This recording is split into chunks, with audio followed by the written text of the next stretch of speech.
Have you ever been fascinated by strange things, the paranormal, UFOs, alien abductions, crop circles? They puzzle me. Tonight, we're in Glastonbury. We're at the Now That's Weird conference, where over the course of this weekend, some of the greatest names around the world are going to be talking to us about those subjects. With me in the row at the front here, we have Larry Warren, Annie Mashen, Ian R. Crane, Dr. Desiree Hurtak, Professor J.J. Hurtak, Paola Harris, George Lockett, Ralph Ellis. On stage with me, we have Malcolm Robinson and Brian Allen. Also in the audience, Nick Pope, Trevor Jones, and Dr. Liz Williams, and I hope I haven't missed anyone. This is going to be a fascinating series of programs because in the next 3 weeks, we're going to introduce you to all of these people and give you an idea of what it is they're here to talk about at the conference. And also, I'm going to give the audience here the chance to interact with our guests and talk to them, asking questions. This evening by talking to Malcolm and Brian. And guys, if I may, let's start with you, Brian. Let's have a little introduction to how you've got involved with all this and what your subject area is. Okay, well, I guess I've been involved with all areas of the paranormal for the past 50-odd years. And in that time, I started off with ufology, and I was an avid believer in the ETH, the extraterrestrial hypothesis. But then I came to realise that it probably wasn't valid. And I came to realise that the occult, magic, ufology are all part of the same phenomena, all different aspects of it. And that rather than extraterrestrial beings, there are extra-dimensional beings. And I would classify poltergeist, or some classes of poltergeist phenomena, as a dimensional phenomenon rather than a paranormal one. Mm-hmm. And and ultimately we're all part of an electromagnetic universe, and these things just inhabit parts that we can't see yet. Exactly. Well, interdimensionality is becoming a big thing, and certainly I know the audience will agree with me that interdimensionality may prove the answer to an awful lot of strange phenomena. Now, Malcolm, let's come over to you. You've been talking for many, many years on UFOs, aliens, strange phenomena. Do you tend to agree with Brian's point of view? I think there's a lot of validity in that, absolutely, because I've been researching this subject for many, many years, and you go through phases, Ross. You go through phases of disbelief, and then you try and quantify, you try and analyse every single case that comes your way, and it can go a whole range of things. If they truly are extraterrestrials visiting our planet, they may not necessarily be from the deepest reaches of space. They could, as Brian says, be interdimensional. They could be here. They may well have bases in the oceans of this planet, because a heck of a lot of people have seen sightings of objects coming up from the oceans of this planet. So there's a whole range of different ways to look at this. But I think they're clearly, very clearly something very unusual, very tangible. It's operating in the skies of this planet, and it's always been there. It's always been there from time immemorial. Now, Malcolm, what kicked you off on this route? What was the first thing that you saw that put you on this route of experimenting and investigating with this phenomenon? Well, I guess it's like everything else, Ross. I mean, I was always interested. As a small boy, I was interested in these subjects, and I tended not to believe in these subjects. I tended to think there were no truth in them. And to be honest with you, I set out to disprove ghosts, disprove UFOs. But it's like anything else in life. Once you get your hands dirty, once you physically spend nights in haunted houses and see what I have seen, objects floating up in front of me, Ross, that's when you come off the fence. I've had a lot of strange experiences when I was younger. I've done a lot of work up at Loch Ness. Would you believe I've even seen UFOs at Loch Ness? But that's another story. But I think it's a collection of things. It's a collection of a number of paranormal experiences that I've encountered that propelled me into this diverse subject of fascination. Now, Brian, the UFO thing, obviously Scotland is well known for UFO sightings, and in fact I've asked Malcolm whether he'd be interested in coming to UFO Congress next year to talk about this. But UFOs in Scotland is something that outside of Scotland isn't perhaps as well documented. Why do you think that is? Well, I wouldn't say it's necessarily well documented, because there are spots, especially in the USA, where there are a lot of well documented. I mean, Area 51 is a prime example of alleged UFOs. Personally, no, I mean in Scotland, the actual Scottish sightings. I understand what you're saying, but I don't think it's necessarily confined to Scotland. Obviously, you had a case where Bonnybridge is obviously one of the prime movers of UFO sightings in Scotland. Also in the area of Rosslyn Chapel, which I think you probably know, is another area, and also around Livingston, yeah. and over in Fife, that were hot spots. But I don't think they were necessarily UFOs in the terms of what I've already said. I don't think these things are actually coming in a linear fashion from this one star system to our star system and visiting us, because I can really see no valid reason why they should, because they're pretty insignificant at the end of the day. I tend to agree with that. I mean, I have to say, and this is my own personal view, but I feel that why would somebody fly 3 million light years across a galaxy to mow a pretty picture in someone's lawn? You know what I mean? Let's come down here and buy a hover mower.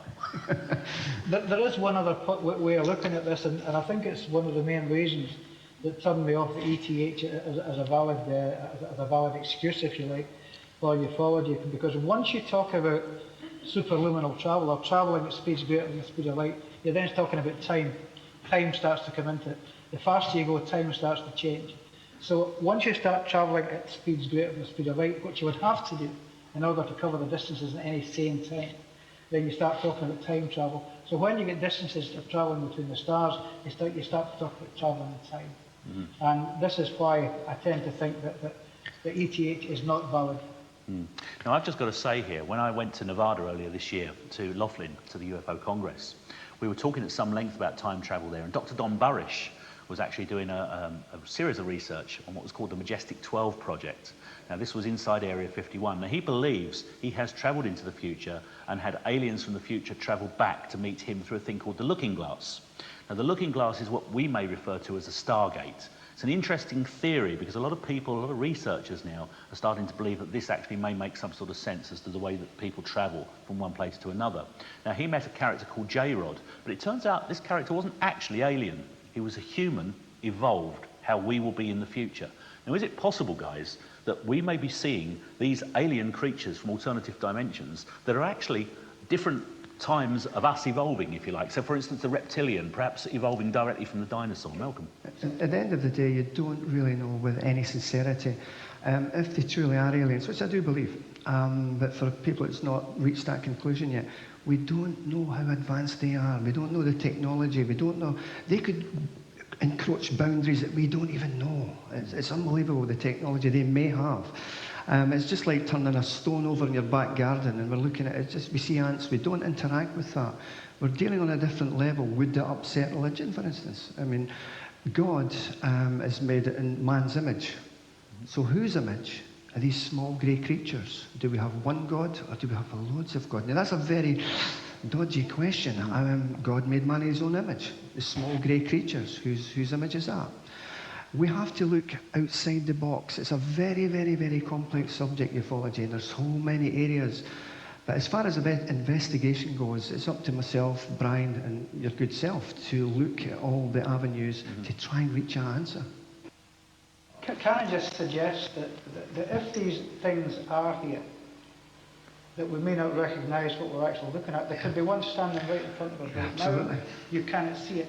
Not because it's invisible. There's a few sitting in there. Yeah. Did they pay again? I can tell by the big black eyes. But, No, that was just a fight outside earlier. there could be one standing right in the front of the stage just now. Not because it's invisible, that's not the reason you can't see it. You can't see it because it's so unutterably alien that you don't know it. You have no frame of reference to judge it against, none whatsoever. This is why I think this occurred. I think it's the story was called "The Ships in the Bay." It was when Captain Cook was doing one of his voyages. They drew ashore at some island or other, and the people on the island, they could see Captain Cook. They could see the small boat that came off the ship, but they couldn't see the ship out in the harbour. It was only a few hundred yards off. All they could see was there was something funny in the water. It wasn't quite right. It just wasn't all there. And it wasn't until they put them in the boat, took them out, they actually saw the boat. They touched it, and God, there's a boat there. Yeah. Exactly the same thing happened with a Native American. Yeah. The first time they saw a picture, an image, a painted image, all they could see was a swirl of colour. They couldn't, because they had no recollection, they had no concept of what it was. That is why there could be an alien or an ET or a ghost or whatever standing there right now, but you just can't see it because you have no frame of reference, none whatsoever. Absolutely. Well, I think this is an important part as well, because subterranean has become something that a lot of researchers are going to. We had Michael Mott on the show, back on the radio version of the show some time ago, where he was talking about subterranean reptiles, subterranean Bigfoot, subterranean UFOs. So perhaps we spend too much time looking up and we should be looking down. Possibly, yeah, absolutely. Well, I happen to know Michael Mott quite well, as you probably know, and we've argued quite fiercely about this concept of the hollow earth. Personally, you know, everybody's got their own point of view in this game. It's a very broad church, and I hesitate to criticise other people because I then lay myself into criticism. So I tend not to criticise, but I reserve judgment. Okay, well, let's move on just a second. Let's stay with you, Brian, for a moment. Rosslyn Chapel. Yep. Now, a lot of people know Rosslyn Chapel because it's an alleged connection with the Templars, which is of late being questioned. But it does hold a mystery. Now, you've been investigating this. Tell us what you found so far. Well, so far, and I think we'll find on Sunday that this will be one of the mainstays of the presentation that I'm going to do, which is called The Hole in the Sky, is that within Rosslyn Chapel, the first question is there a secret? The answer, yes there is. Next question, has it been found? I believe it has. The secret, as far as I'm concerned, in Rosslyn Chapel exists in what is called the Lady Chapel, which is in the east end of the chapel. It was designed as a retrochoir for the chapel itself. In the ceiling of the Lady Chapel, there are cubes, hundreds of cubes, coming from musical instruments being played by angels. This is all carved in stone. There are 5 visible faces in each cube. Each cube face is different, carved with a different pattern, but they repeat. They're not all different in the hundreds. I think there's 328 of them, I think there are. But the repeat is a tune, it's a song. And these were formed from what I believe are Chladni patterns, which were created by a guy in the 18th century, or the 17th, I think it was 18th century, called Ernst Chladni, who was known as the father of modern acoustics. They were created, and this is not something I discovered. What I discovered came a little bit later. That it was reckoned that what Sir William Sinclair did when he was building the chapel was that he created the songs, not the songs, but the sounds, individual frequencies, by having a square plate of glass or copper. Now, all this technology, bear in mind, was available in the 15th century when the chapel was built. This is not a forgotten technology. This was a known technology at the time. They sprinkled either very fine sand or very fine salt on this firmly placed table and bowed it with a bow, right? That as the note was struck, the fine sand or the salt took up a pattern, and that corresponded. It was a visual representation of a musical note. And I think Sir William encoded these in the cubes in the chapel. Now, it turns out this has later been proven that's exactly what they are. It's not a joke. They say exactly what they are. Now, I came up with the theory that they are what is called an augmented fourth, a musical interval called an augmented fourth. And eventually I was able to test this in 2005 in the chapel, and we opened a doorway in the chapel, if you want to put it that way, or we almost opened a doorway in the chapel. But I don't want to say too much more about this, because it is one of the main planks of the presentation on Sunday. Okay. Now, let me just ask you another question on this, just before we go back to Malcolm. Is this what they call the devil's chord, this augmented fourth? The devil's chord, the Diabolus et Musica, it was banned in medieval times. The Catholic Church banned the augmented fourth, not just from churches, but from the entire continent of Europe. Because what was happening in churches, we believe what was happening was that people were they were tripping out, if you like, as the music was playing. They were achieving an altered state of consciousness. They were communing with God at their level, what they conceived to be God. So the church couldn't have this. It was the sole arbiter of who would or who would not contact with God, so they banned it. This obviously changed in later days, but yeah, it was banned. The devil's chord was banned. Okay, we've just got to apologise for the slight sound problems there. This sort of thing does happen, and this is live. You know what it's like when it's live. I'm going to come back to you in a moment, Malcolm, if I may. I just want to quickly go to the audience before we go to the first break. Now, JJ, you've been sitting here listening for some time carefully to what Brian and Malcolm have got to say. What's your views on this, with particular reference to Rosslyn Chapel? I was in Rosslyn Chapel about 8 years ago. I did music tests in the basement complex, and I was quite taken back by the acoustical features.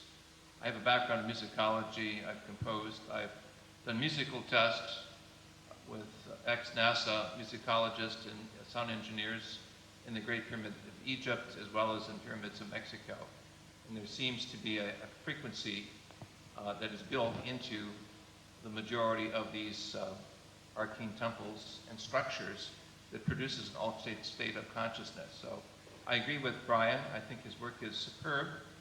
And I also agree with Malcolm in the sense of his sense of humility and transparency that all of us must have as we go into this next phase of a greater scientific synthesis. Fantastic. I have seen very strong evidence of UFOs that are very difficult to refute. I have seen very strong evidence of crop circles that are real, that are not man-made. I mean, there are all these criteria that you could you can examine and say, you know, this cannot be man-made. If they bend at a few inches above ground and all of this cannot be man-made. So, and these images are like that. Now there are very similar pictures that I have seen that repeatedly, where I'm not sure, is this an orb? What is this? I mean, some people might very well call this a UFO, and I think in just the appearance in the photograph, it's very difficult to distinguish. And on a material level, there's obviously a lot of destruction and ecological crisis. Our technology is accelerating. I think there's also a shift in the psyche, like a lot more people are open to psychic experiences and intuition and intention and having these kind of realizations that the material world is only one aspect of a whole spectrum of dimensions and so on. And part of that development process seems to be deeper awareness of kind of various types of other phenomena in the cosmos. And among that would be, you know, potentially extraterrestrials or interdimensionals, beings that maybe have gone through the kind of technological evolution that we're going through, but did it 1 million years ago. You know, so their level of sophistication is way beyond ours. And a lot of the, you know, native people talk about, you know, having had encounters with the star people at times in the past. And, you know, in some of the readings of these prophecies of this time, you know, we would re-encounter these beings as we go through this transformation process. So, yeah, it is very interesting to me that we're seeing more and more kind of revealing taking place from governments, from the Vatican. You know, it's all over the pop culture. You know, potentially this whole subject is becoming more available to people to bring kind of rational thought to and awareness. And I think it's quite possible that, you know, governments have not only known about this phenomenon for decades, but have had interactions with it. They may even have pieces of alien technology that they've tried to engineer, reverse engineer. They may have ongoing, you know, communication with entities that they've just felt there's no way to convey that to the public without creating a freak out. You know? I am no expert on UFOs. I've never seen a UFO, but I very recently edited the book on behalf of Sir Lawrence Dean, who is probably one of the greatest UFO experts in this country. And I started editing his book, let's be quite honest, as a skeptic. The more I read into his book, the more I realized the phenomena he was recording and evaluating there started me on the trail of, hold on, there's got to be something in this. I think it's when he said to me, if you want to see a UFO phenomena, I am more than happy to meet you. I will go out into the field. I give you the date and the time when we know there'll be a UFO sighting. And Lady Bagley, who was a companion of his, said, I have been there, I have seen this. I come along by all means, have a look at this. I said, all right, I'm going to take him up on it, and I will do that in the next probably week or two. So certainly I have to say there must be something in it, although I personally have never seen anything. If you'd like to put your hands up if you've got a question for either of my guests, Brian Allen or Malcolm Robinson, and we'll come to you separately. So just raise your arm and I will get to you. Ian, you're going to be talking at the weekend about a false flag invasion of UFOs over London, over the 2012 Olympics. Would it be fair to say that what these guys are talking about with regards to a UFO presence could actually be military aircraft? I think that's always a possibility, and I think as one of your guests said, you know, we have to keep an open mind and everything. I mean, you know, we certainly shouldn't close off any hypothesis. And I mean, one of the things that I'm absolutely convinced of is that the technology that is possessed by a select few is way beyond anything that the vast majority of the people are aware of. Now, Larry, if I could ask you to just come and sit over here, because I'm a little bit worried about the feedback. This is the problem with doing a live show in a hall, because the speakers are on for the audience, and we get some feedback from the microphones. Now, Larry, you were security at Rendlesham on the night the UFO landed. Now, these guys are talking about UFOs. Do they really exist? Yes. Well, tell us what you saw. What I saw, I was on the third night of activity. I was security police and Bentwaters. And what I saw, we were called out because of malfunctions with Lidls. So there were a number of landings and incursions over the bases. But I thought we were on an exercise, and we weren't. And there was an object on the ground in a place called Capel Green that I saw. There was another site being investigated in the woods that had nothing to do with 2 nights previous, being investigated in the middle of the night. And this object came in from the North Sea. A lot of stuff to it. It was being filmed by Public Affairs. There's a track of this film going on an F-16 the next day, F-15 to Germany. And this object came in. It was south of the Orford Lighthouse, so it wasn't a lighthouse, which some people try to put out there still. And this thing came in very quickly and changed from one thing to another. There was this mist on the ground, and it was a number of people there that were highly trained observers, and movement was slow at half speed, so it was like you're watching a movie in a way. And the imagery is there, but it wasn't like you describe it, but one thing was there and then another. So a number of craft were described over that period. What I saw was a translucent kind of big white thing, and dirty. It had raised things on it all over, you know, and it had 3 delta things and what looked like pod indentations or pod gear under it, real dark. And it had, it was like dirty snow with rainbow effects. And again, there was movement. It was all different, experienced by a lot of people. Watches slowed down. You didn't react like you'd think you would. It was like you were watching a film in real time. There was no sound, no smell, no nothing. But there were, I think one of the points in this, of course, any UFO witnesses worldwide get character assassinated, and that just goes with the dance. But, you know, you go to the ball, you got to dance. This is true. Do you think what the guys say there, that these things could be interdimensional, that they're actually coming through a gateway? 100%. And that was refreshing. I'll say one thing, if I may. I won't name this person, but he was one of the primary witnesses on the first night. And this is not known because he hasn't said this, and it came out through regression. Some people don't like regressive hypnosis. It's helpful, it's hurtful. I don't know, I'm not an expert. But this object on the first night in this forest, they thought an aircraft went down. So they got permission to go out there. And these 3 security policemen, 1 SP, 2 LE, I won't say this guy's name, it's not my place to do it, but I can say this, and you may not be aware of it because it's not in the public record, but it fits with what you were saying. He went up to this object, he put his hands on it. It was 9 foot by 9, it looked like black glass. I did not see this myself. There were symbols on it which have been depicted because he took notes as he observed it. Then things started to get weird. If you see this very serious military man describe this in real time nowadays, you see him become emotional, and he was not that kind of guy. But he felt something talking to him. And he said, "Who are you?" And this voice, and this is not known, I don't know if you know this, the voice came back, "We are you. 50,000 years in the future, we are scientists." And now that sort of goes in line with Don Barish, doesn't it? He needs to come out and say this. He's a known witness, but this is not widely known.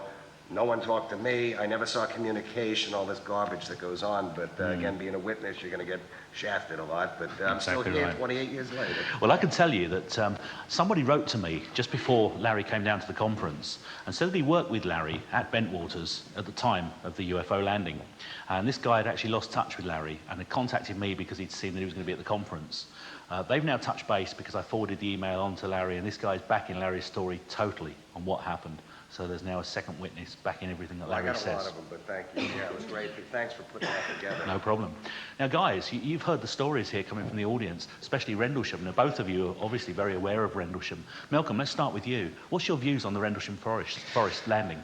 I certainly think the event happened. It certainly did, and we have, as Larry points out, a heck of a lot of American Air Force personnel who did see something very mysterious on those nights in question. What people may not necessarily know is the fact that it's actually more or less still going on. There's a lot of sky watches take place in Rendlesham Forest. I've spent many, many nights in Rendlesham Forest myself, and a lot of people have still seen these lights in the sky. But as far as the initial events, I do believe that the event certainly did transpire as the way it was reported, absolutely. What did you think of the government coming out with this line that it was a lighthouse? Absolutely ridiculous. Ian Ridpath should, well, I better watch what I'm saying, but... It's all right, Nick Pope's near the back, you're okay. There is, for anybody that doesn't know, there is a lighthouse a few miles away from the vicinity of Rendlesham Forest, and it does spin, but there's no way in God's earth could that ever be mistaken as for the lights that traversed in and weaved in and out the trees at Rendlesham Forest. Nonsensical explanation. Brian, your view on this? To be perfectly honest about this, and as I say, I'm very guarded when I talk about ufology because I think it's part of a wider phenomenon. That I think what happened at Rendlesham Forest was the result of two experiments that I believe, and maybe Larry can correct me on this, that were going on at the time. One was called Cold Witness, the other one was called Cobra Mist, and it was to do with over-the-horizon radar, I believe. Now, what I think happened at Rendlesham Forest was they ripped a hole in space-time, and I think this thing literally fell through. That's what I think happened. I don't think it was, again, a linear planet-to-planet, star-to-star UFO. This thing fell through a gap in space-time, and I think it was occasioned by one of these two, either Cold Witness or Cobra Mist. Okay, Larry, what's your take on that? Sounds good to me. Beats the lighthouse by a mile. No, dead on. I'm with you because it can't, you know, we saw a lot more than just an object on the ground. And this is a part because of, you know, I'm the guy, I blew the whistle on Rendlesham. I am the guy that brought it out. And for whatever reason, I was the whistleblower. And, you know, there's a bunch of guys that with me that back me up. There's a lot of witnesses that have pensions that don't like the fact I'm saying the whole story. I don't have a pension. But I am with you dead on. I don't know, no one told me anything, but we saw little fellas too that you could see through, and this thing wasn't built in Detroit.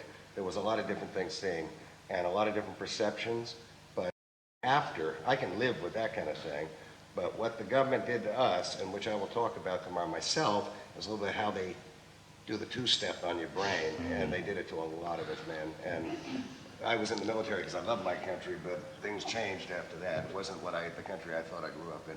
I'm with you.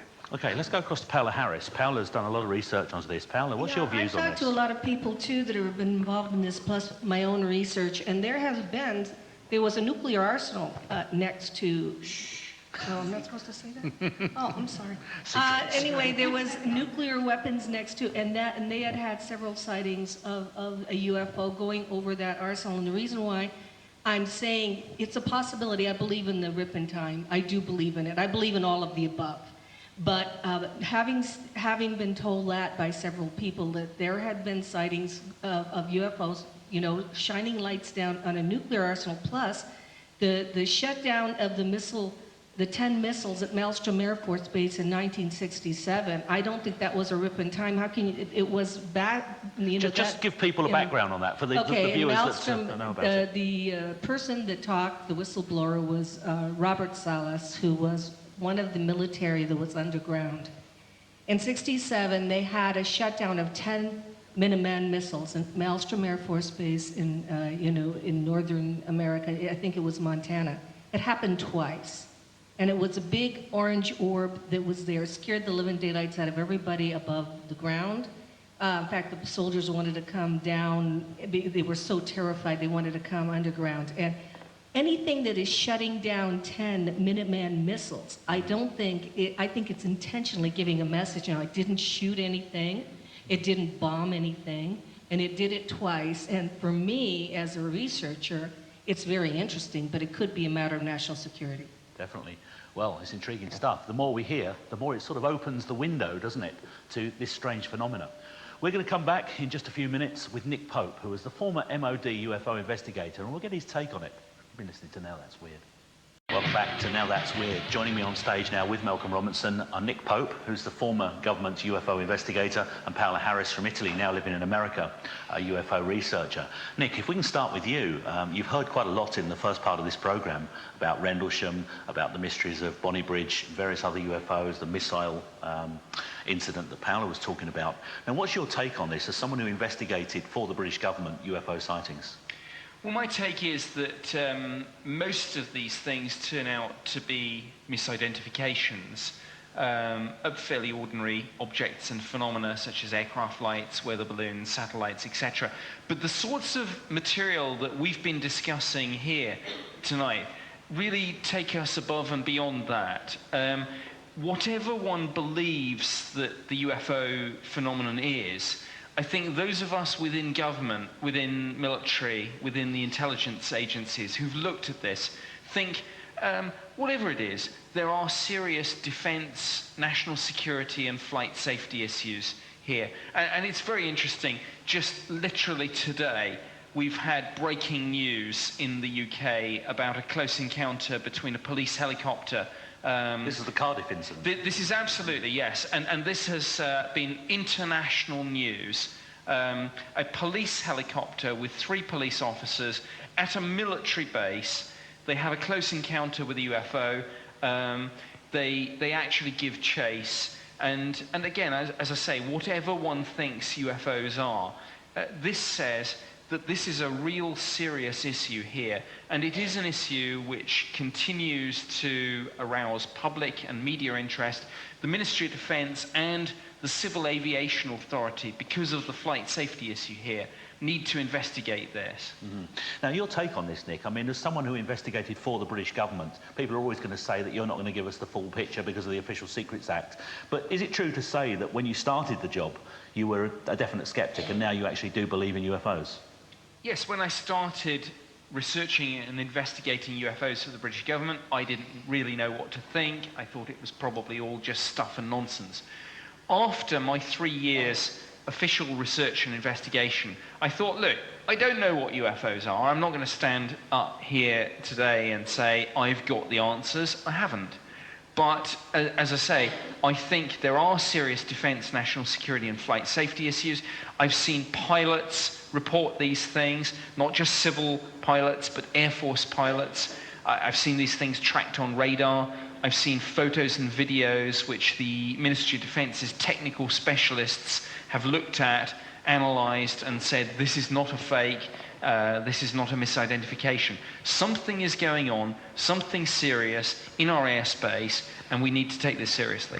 Now, Paola, you were with Nick at Washington at the press club when this press conference took place. Now, if you don't know about this press club thing in Washington, they brought together military, Air Force leaders, wasn't it, ministers, to actually disclose the fact that they know about UFOs, governments as well. Now, tell us a bit about this and what actually went on. Well, actually, I think you're mentioning the James Fox joining. I wasn't there for that particular one, but that was a very serious disclosure effort. And I want to tell the audience, so we've tried to make so many disclosure efforts at the Washington Press Club.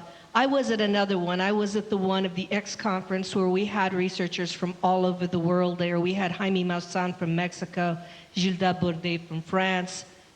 We had Huneas from Chile. People from all over the world, because, you know, often when you live in the United States, they think it's an American phenomenon, just because we had Roswell. Well, that's not true.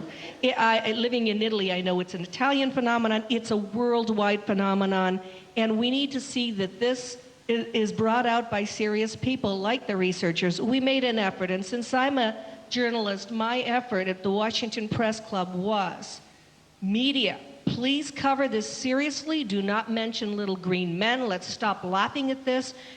As Nick said, I agree with them. You saw my head shaking. It is a matter of national security if you're going to have an air accident.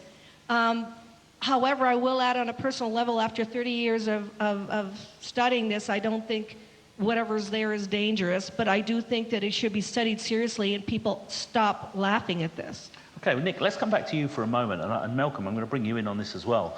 But is it true to say that a lot of these sightings are seen over military bases, and if so, does that pose a threat? There are certainly a number of UFO sightings, and certainly some of the classic cases, and of course Larry Warren has spoken about one in which he was personally involved, Bent Waters Woodbridge, 1980. Yes, inevitably, UFO sightings around military bases are, I think, something to be taken seriously. And what I would like to see, sometimes the media sort of characterize this. They mention the phrase UFO, and actually then, because of the emotional baggage that this phrase carries, the subject gets dropped. What Larry actually experienced, what Larry's spoken about, is actually a very serious security breach. You know, this is not little green men, as Paula said. This is a security breach. When you have UFOs seen in close proximity to Bent Waters Woodbridge, let's make no bones about this. These were two of the most sensitive bases in the entire NATO structure. And this was December 1980. Obviously, the tension with the Polish trade union, Solidarity, was building to a head. The world was probably on the brink of war to an extent that it had not been since the Cuban Missile Crisis. And here you had not just lights in the sky, a landing, and a landing that can be verified by an audit trail of documentation, including papers from the Defense Intelligence staff, talking about radiation readings, quote, significantly higher than background. These are serious issues. Now, Malcolm, let's bring you in on this as a UFO investigator. We've seen alone this year Ray Bowyer, well-known pilot, coming across the Channel Islands and seeing a mile-wide UFO. The same ship apparently was seen over Stevensville, Texas. The descriptions seem to be the same. We've got people like Nick and Paula sitting here telling us this stuff, Larry Warren telling us about Rendlesham. Is it time that we said, come on guys, let's just hear the truth? It's a funny old thing, Ross. This phenomenon, as I said earlier, has been with us since time immemorial. What we are certainly seeing now is more of the large black triangular-shaped objects being sighted in the skies of this planet, and they fly so silently and slowly. I do believe that the governments of this world do no more than they're letting on. And thank God for the Freedom of Information Act. I mean, I've looked at some of the documents that I'm sure Nick and Paula has, and it's clear to see in the Freedom of Information documents that the governments of the world have lied to the people. The NSA, the FBI, and the CIA have been actively involved in researching cases. Now, okay, it may be because it poses a military threat, which I'm sure it does, but they're not denying the wealth of evidence. And when you think that planet Earth is just a tiny, tiny, tiny grain of sand on a huge cosmic beach, we really, we just don't know what we're dealing with here. Absolutely. Paula, let me come back to you again. We were talking about ministers and Air Force pilots coming forward. Now, you've had personal contact with Captain Colonel Corso and Pete Hellier. Tell us a bit about those. Well, Colonel Philip Corso wrote a book called The Day After Roswell. It came out at the 50th anniversary of the Roswell crash.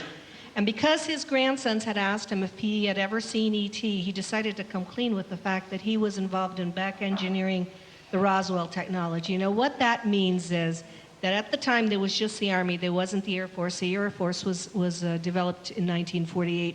That the Army, when they went to clean up the Roswell crash, and there was not just one, there were two crashes in two different places in New Mexico, what they did was take the technology from the crash and decide, for many reasons, and I will show Colonel Corso saying this in my presentation. We have videotaped him saying this. He's no longer with us.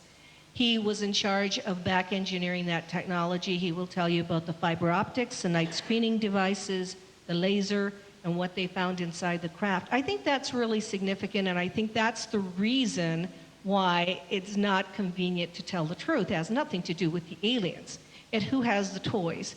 And anymore, I think we're coming to much more media attention of the phenomenon. So I'm very, I'm very happy that, for instance, I don't know if we're going to mention this, if you know this, we had a UFO over O'Hare Airport in 2007, and it was seen by people over the United Airlines terminal. Pilots took pictures of it. And what we are having is more and more sightings. So that just makes you think. Is there somebody up there that believes also, Malcolm, that we need to tell the truth? So, I mean, what are they doing over the airport? I'm sure they're not on vacation. Malcolm. I mean, I think the worrying thing, Nick mentioned about the implications of the national security being breached, but the problem we've got is the UFO abductions, the abduction phenomena.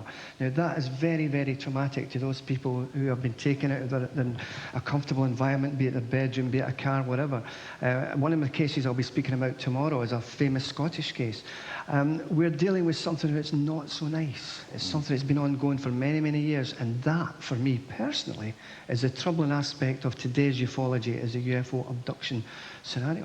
Well, we're going to talk more about abductions in a future programme because we have a special coming up on this that we're going to be dealing with this subject. But Nick, let me just come back to you for a moment on this. The British government have just released a whole load of new papers as part of disclosure. Just give us a brief overview of what's been released and some of the more fascinating things that have been in that report.